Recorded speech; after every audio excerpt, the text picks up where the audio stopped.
It started with a casual suggestion from Ethan. The group, bonded by years of friendship, had an insatiable thirst for adventure.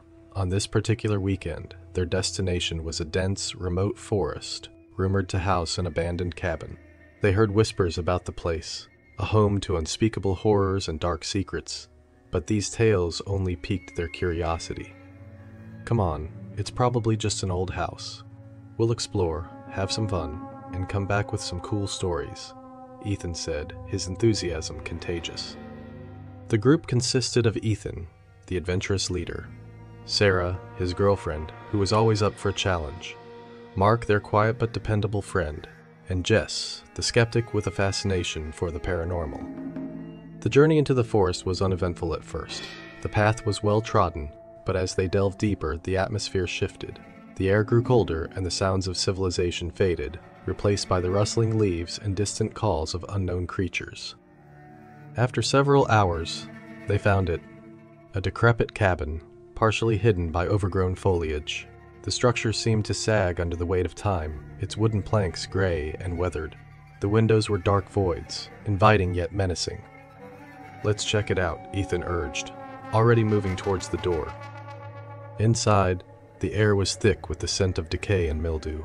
Dust particles floated in the dim light that managed to seep through the cracks. The furniture was sparse and covered in a thick layer of dust. A large, ominous fireplace dominated the living room, its stone mantel engraved with strange symbols that none of them recognized. Sarah shivered. "This place gives me the creeps. Can we just look around and leave?" But as they explored, something about the cabin drew them in. They found an old journal on a rickety table, its pages yellowed and brittle. The entries were dated over a century ago, chronicling the life of the cabin's original owner, a reclusive man named Caleb. The early entries were mundane, detailing Caleb's daily life, but as they read further, the tone darkened.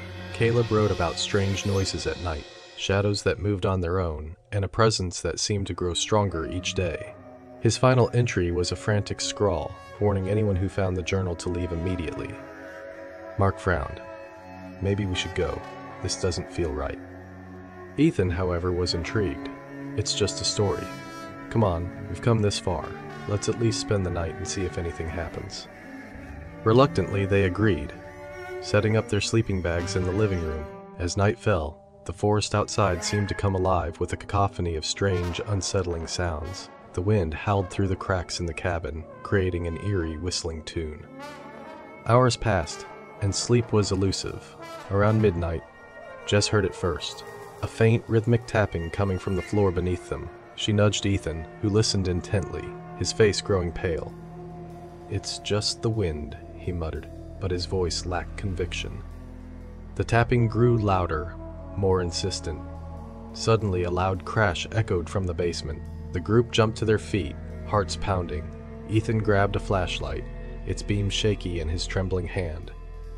"We need to check it out," he said, though his voice wavered. Descending the creaky stairs, the air grew colder, and the darkness seemed to press in on them. The basement was a large, open space, cluttered with old furniture and broken tools. In the far corner, they saw it, a large, iron-bound chest.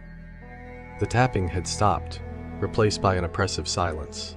Ethan approached the chest, his breath visible in the frigid air. He lifted the lid, revealing an assortment of strange artifacts, bones, dried herbs, and a leather-bound book that pulsed with a faint, malevolent glow. Jess gasped. "This is some kind of ritualistic stuff. We shouldn't be here." As if in response, the shadows around them began to shift and coalesce, forming a dark, indistinct shape. The temperature plummeted further, and an overwhelming sense of dread filled the room. "We need to get out of here," Mark whispered urgently. But the shadowy figure blocked their path, its presence radiating pure malice. It moved with a fluid, almost serpentine grace, eyes glowing with an unnatural light. Sarah screamed, and the figure lunged, sending them scattering. Ethan swung the flashlight wildly, the beam slicing through the darkness but doing little to deter the entity. "Upstairs now," Ethan shouted. They scrambled up the stairs, the shadow in pursuit. Slamming the basement door behind them, they barricaded it with whatever furniture they could find. The cabin itself seemed to groan in response, the walls creaking and the floorboards shuddering. "Caleb wrote about this," Mark said, panting. "He said it's a curse. This place is cursed." Desperation set in. They had to escape, but the forest was a labyrinth of darkness, and the malevolent force was relentless.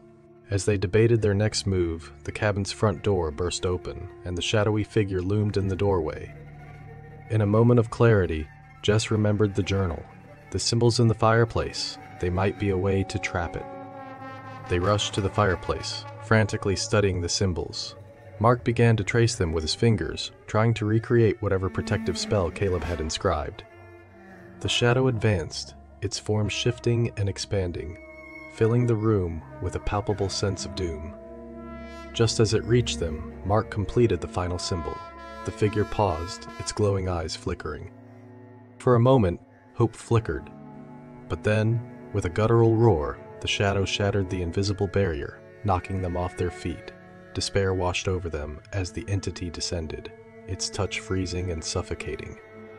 In the chaos, Sarah noticed a trapdoor in the ceiling, a potential escape route. "Up there. Go." They climbed, the shadow mere inches behind.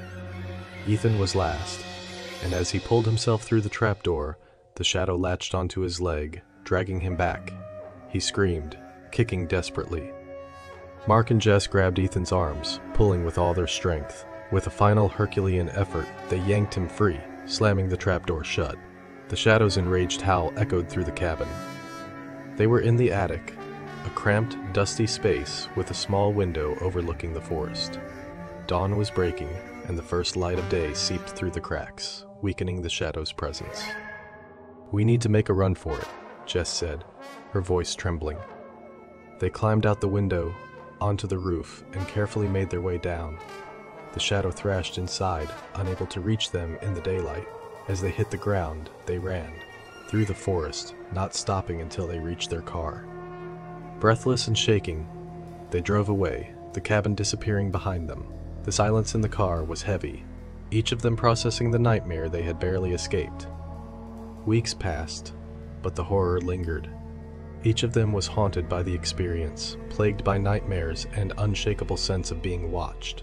They tried to move on, but the forest and its dark secret remained etched in their minds. One evening, Ethan received a package with no return address. Inside was Caleb's journal, open to the final entry. A new line had been added in fresh ink. "The curse is never broken. It only waits." Their blood ran cold.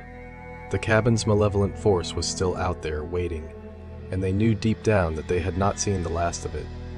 The forest, the cabin, and the shadow would always be a part of them, a dark legend that they could never escape.